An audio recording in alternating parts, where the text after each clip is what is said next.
How you doing? Today I'm going to cover what I think is the best starter adventure. No, the best starter dungeon, maybe.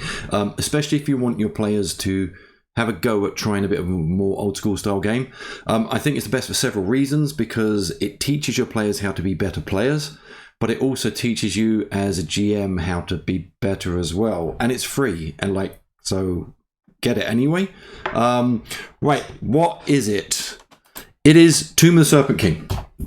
Tomb of the Serpent King is an adventure by Skirples, who's on the Coins and Scrolls blog. Make sure you head over to it. It is coinsandscrolls.blogspot.com. There's great stuff on there, and Skirples has produced some amazing stuff.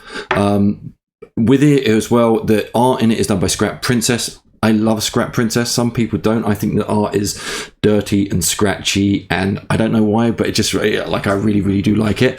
And again, you can get it there. They even it's open source. You can even get the publisher files if you want to make additions. You can make a book, which is what I always do anyway, because I love little booklets. And it's amazing. Now I'm going to quickly try and break down why I think it's amazing, and then I'm going to give you a couple of options on places that you can stick it. Space, bum. Okay, so this is the size of it. Okay, it is like a 50-room odd dungeon, which is super cool. And every step of the way there are lessons to learn, and not just in lessons to learn for the players, but for the GM as well, because it explains why the dungeons is structured that way. So it really helps you with dungeon design. So if we jump across here, and we'll flip all the way to the beginning, I'll give you a better idea. So first off, it starts off really cool, because it gives you here, this is what the module is going to be used for. Things that if you don't like, it gives you instructions on how to change it, which I think is epic. It gives you options again before on how to lure the PC, so how to grab them into the story. And what we have then is the dungeon itself is structured into 4 thematic areas. So you've got like a false tomb, which is like a fake tomb. Then you've got the main tomb. You've got a big chasm area, which you could expand this thing really easily. And you've got these goblin warrens as well. Each theme has almost like a different feel to it. And one of the things it does brilliantly in the module is it tells the story of the dungeon without giving you text blurbs. It's just through the interactions the players get. They will get the picture of what's been going on there, which is kind of cool. What I want to say as well, there's a few amazing things. This is a first level module, and you have like a basilisk, a black pudding, and a lich. Like a lich at first levels. How freaking cool is that for your players to have to face these things that there is no way they can beat? So they have to then start thinking outside the box to find out other ways around it. And there's multiple ways around all these areas. But again, it's encouraging players to look away from their character sheet and look at the environment and interact with it. So if I give you a very starting point, it'll give you a bit of an idea. You walk into this tomb and there's a couple of things on the left and right. As you look into them, you see there's some like a coffin type thing, like a tomb. And if you go in there, and you can open it up, there is a small little statue in there which is worth some money, a dried snake skeleton or snake person skeleton, and cloud of smoke, poison damage. You can drop to 0 points, right? That's cool. But what it does is just underneath it, it gives you the lesson that's being learned, and the lesson that why that particular element was put into the adventure. So it's showing that lessons to be learned by players. Dungeons can be organised into patterns because it's on the same on both sides. The PCs will then learn to approach the second coffin with a little bit more trepidation. So and again, if you're playing an old school game and you don't have things like mage hands, they're going to have to start using things like stones and rocks and things they can find, going out and getting a stick so they can actually poke the thing, so they can get the gold, inquire about the environment whilst minimizing damage to themselves.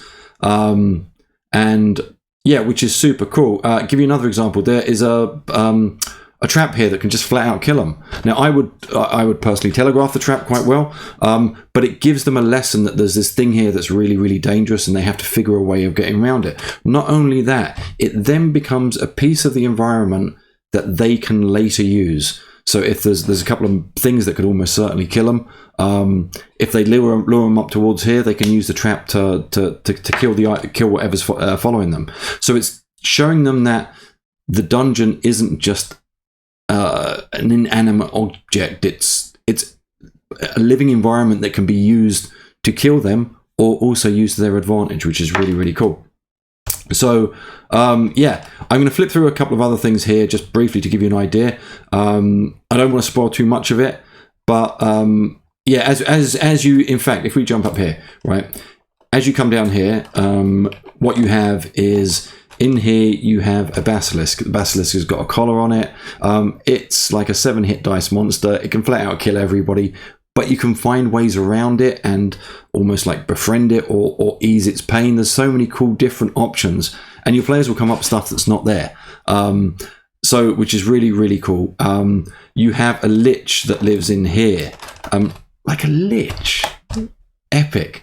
But again, it's not something that can be defeated realistically by the players. So they have to choose how to interact with it, or if they're going to interact with it as well. So throughout this module, you'll get these, as you go through it, you'll get these little lesson things. Lesson here. Some monsters might have hidden agendas. There are illusions. Don't you let yourself get isolated. Don't make noise.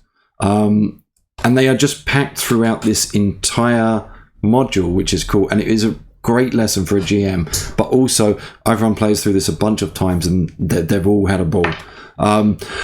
What else makes this great? If we, again, without breaking down too much, to give it away, there's decent information about the players in it. Like, I'm not even going to try and say the name, but it gives you an idea of who they are and why they're there. What's the story with the basilisk? And these little fungal goblins, which I think are super, super cool. Here's the next thing. You can print out the entire dungeon on 2 bits of A4 or 2 bits of paper, and there's an annotated version towards the back, which you can practically use just to run it if you want. I'll give you an idea. If we look at the Scholar's Tomb, it gives you a description, size of the room, smells like dust and rotten fabric. You can already start to know how you're going to expand that out as a GM. Crude stones, paintings of leaping snakes, 1 wooden coffin painted with an abstract scene, statue, gold amulet, poison gas.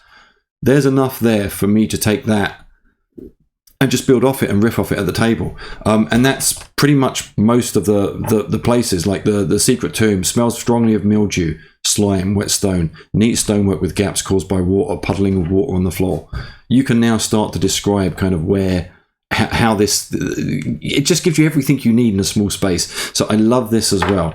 So Tomb of the Serpent Kings, for me, easily one of the best, if not the best, starter dungeon. Huge amount of fun. It's free and you can print it into a booklet, which is awesome.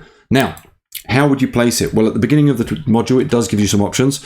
So if we jump back here at the start, it's got luring the players in, ancient map, landslide, gives you a few different options, and also can ties you in with a lich and other things.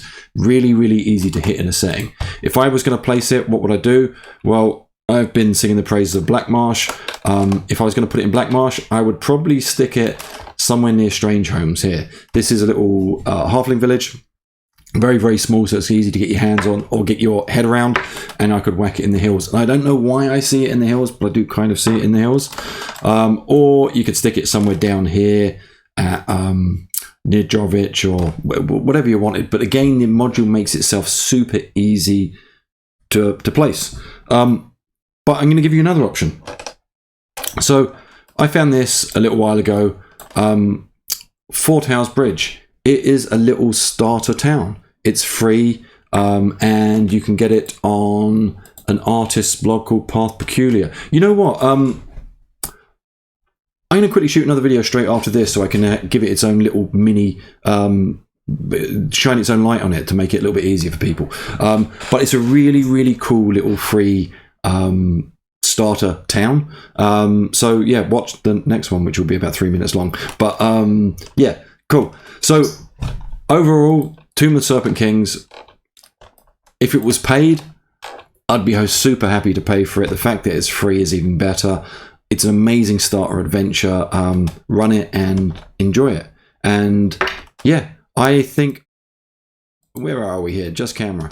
I think, yeah, you probably have a link somewhere here for that little town.